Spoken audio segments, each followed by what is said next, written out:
Eccoci qui ragazzi, bentornati sul canale, buon lunedì, è il giorno dopo di Monza-Napoli, facciamo un post partita e analizziamo tutto ciò che è stato, alcuni orrori arbitrali dei quali bisogna assolutamente parlare e la condizione del Napoli che ancora stenta a tornare quella di un paio di mesi fa. Ma ci arriviamo, andiamo ad analizzare il tutto con calma, lo faccio sempre il giorno dopo perché il giorno dopo o a qualche ora dal match perché riesco ad essere lucido, pacato e obiettivo perché a caldo tante cose eh, non si riescono ad analizzare come le si possono ad analizzare quando fai un'analisi fredda e concreta. Andiamo per gradi, prima di cominciare iscrivetevi al canale ragazzi se vi va e questo video vi piace, mettete un like a questo video, attivate la campanella per restare aggiornati sui contenuti ogni qualvolta carico un nuovo video. Andiamo ad analizzare Monza-Napoli. Allora, partiamo subito, ci togliamo il dente, partiamo da questi orrori arbitrali perché ne sono state dette tante anche da tifosi avversari, ci mancavano 3 rigori al Napoli. Allora, calma con 3 rigori perché i rigori che mancano secondo me uno netto su Osimhen e il fallo su Politano che ci poteva stare il calcio di rigore perché il giocatore del Monza si appoggia sulle spalle di Politano. Sappiamo che Politano comunque non è Holland come stazza fisica, quindi sbilanciarlo per sbilanciarlo serve ben poco. Comunque il calciatore si appoggia. Ci stava anche quell'altro di calcio di rigore, ma il fallo è più lieve. Puoi considerare un fallo lieve non da calcio di rigore e quant'altro. Ci siamo, ma il primo su Osimhen è calcio di rigore, tu dovevi andare al VAR. E così come è stato sempre analizzato su questo canale anche per squadre avversarie, per me l'unica soluzione per evitare questa serie di problemi è mettere i challenge per squadra. Basta.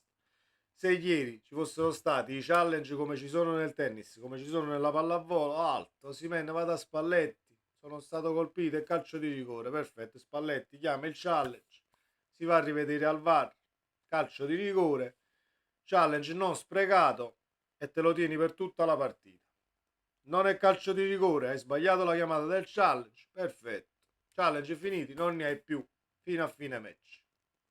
Che altrimenti troviamo sempre il fenomeno di turno che non vuole andare al VAR, che decide tutto lui, arbitri giovani che sbagliano essendo pure un tantino presuntuosi. Al di là del match di ieri, perché ok, la partita di ieri non aveva una valenza di punti, non aveva uno scopo sia per il Monza sia per il Napoli, perché matematica raggiunta, il Monza non si giocava praticamente niente, è lì tranquillo al nono posto, però ne vale la regolarità di un match, ne vale la romanticità del calcio che poi viene intaccata da determinati episodi. Non sto qui però a dire ok, il Napoli ha perso la partita per il calcio di rigore non dato. Attenzione, è solo una cosa da analizzare che va analizzata. Ho detto la mia, ma al di là del calcio di rigore non dato, è un Napoli che non si riconosce più. E non stiamo qui a dire sì, ma non si riconosce più perché ha giocato Zerbin, Beresischi, Spalletti deve far ruotare tutti quanti. No, perché io mi prendo come esempio la partita con la Cremonese in Coppa Italia. 10 undicesimi diversi dalla squadra titolare. C'era solo Meret della squadra titolare e il Napoli giocò una buona partita a livello sia di intensità sia di gioco, di idee per arrivare in porta. Ci furono azioni pericolose da una parte, anche da parte della Cremonese, per amor di Dio, però il Napoli aveva creato molte occasioni pericolose in base a un sistema di gioco ben preciso, cosa che non si è dimenticata, però nelle ultime uscite è scemata questa voglia di fare questi 1-2, il pressing alto, vuoi la condizione fisica, siamo meno lucidi, d'accordissimo. Però non voglio dare un campanello d'allarme, ma bisogna ovviare a queste situazioni perché è il mio punto di vista. Io non sto criticando, non è un video per criticare il Napoli dopo un'annata del genere, non c'è niente da criticare. Però Spalletti l'ha detto anche in conferenza, o meglio, ha lasciato capire in conferenza, poi chi vuol capire capisca, che se si pecca di presunzione, lui crede che non sia questo il problema, ma se nel caso debba esserci un peccato di presunzione da parte di alcuni calciatori, gli stessi medesimi non avranno la crescita che possono avere senza esserlo, senza essere presuntuosi poi alla fine. Ed è un punto secondo me fondamentale per analizzare la partita di ieri. Non credo che ci sia presunzione, però abbiamo calato l'intensità, abbiamo calato l'attenzione al risultato raggiunto. Anche se prima della matematica scudetto, attenzione, Salernitana e Udinese, le due partite, non è che siano state due partite di calcio champagne dove il Napoli ha dominato in lungo e in largo come ha sempre fatto fino a qualche mese fa. Però lì potevo anche capire la mente occupata dal raggiungimento di questa matematica che vuoi o non vuoi ti fa diventare frenetico, fai degli errori che normalmente non fai. Però a matematica raggiunta mi aspettavo un Napoli più sciolto, diciamo.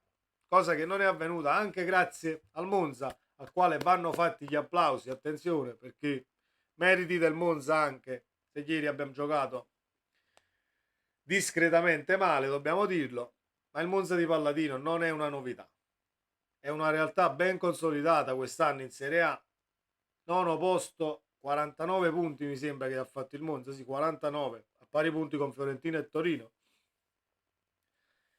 Chi l'avrebbe mai detto che questo Monza avrebbe dato filo da torcere alle grandi, in casa, fuori casa, le stesse partite, un calcio giocato su schemi e binari ben precisi dove qualsiasi esponente della rosa o calciatore, diciamo, sa quello che deve fare, sa dove si deve mettere, organizzazione e disciplina. È un grandissimo Monza e rinnoviamo gli applausi a Palladino perché poi queste cose vanno dette e vanno elogiate, così come possiamo elogiare un De Zerbi in Premier lo dobbiamo fare anche in Serie A perché ci sono degli allenatori bravi anche in Serie A, non serve che tu vai in Premier a fare il fenomeno, anche se niente da togliere a De Zerbi perché è un allenatore che mi piace tantissimo, ha fatto cose stratosferiche con la squadra che sta allenando adesso perché aveva una rosa da salvezza e si sta giocando l'Europa, quindi tanto di cappello, però anche in Serie A dobbiamo dare a Cesare quel che è di Cesare. Detto questo, al di là del calcio di rigore non dato, al di là di queste motivazioni che possono essere scialbe perché eh, siamo campioni d'Italia matematici, la mattina, matematici non si dice caffè.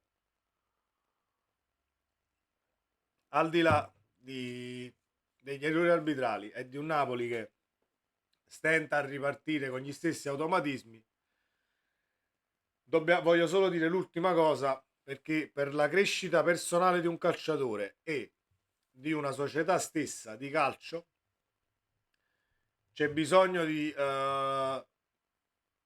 non fare queste prestazioni. Cioè tu non devi fare queste prestazioni anche a matematica raggiunta, non esiste, non esiste. Perché a voi piace, tifosi del Napoli, stare in Europa, diventare una squadra tra le prime 20 in Europa, restare lì per anni, aumentare il blasone e farti spazio poi nell'Europa che conta, dove è giusto che il Napoli stia perché per calcio giocato e per serietà societaria è giusto che siamo lì.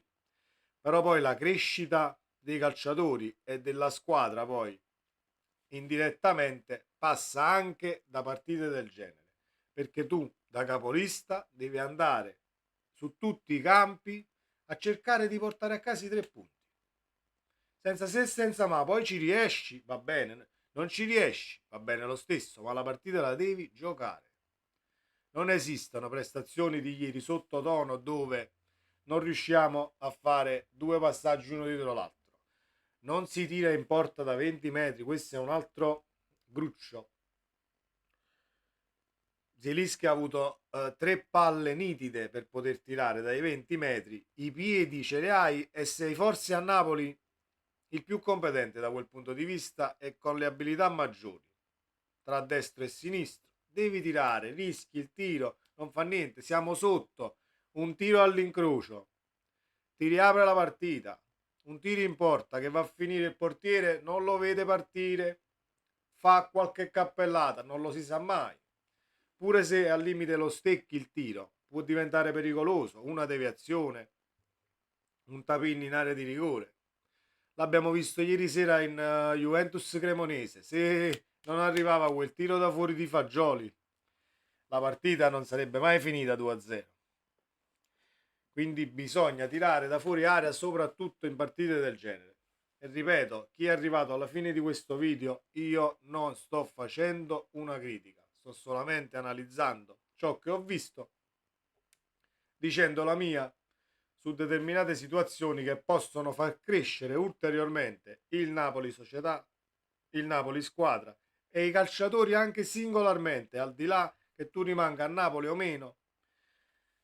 La vittoria di uno scudetto o la matematica o un trofeo sicuramente possono toglierti lucidità perché abbassi la guardia, ma ci si deve allenare da questo punto di vista perché solo così poi puoi puntare a diventare un calciatore di livello assoluto.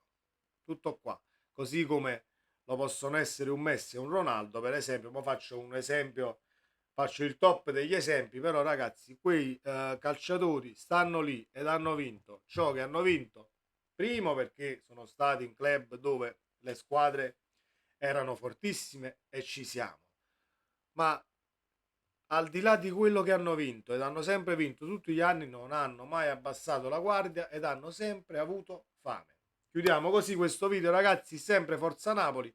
Ci sarà una grandissima partita settimana prossima perché Napoli-Inter non credo che uscirà la stessa partita giocata ieri con il Monza, perché l'avversario è diverso, perché l'Inter comunque si sta giocando la Champions e credo che il Napoli al Maradona poi non voglia fare un'altra brutta figura, perché quella di ieri non è bruttissima, ma è una brutta figura anche in relazione a tutti i tifosi che comunque hanno seguito la squadra.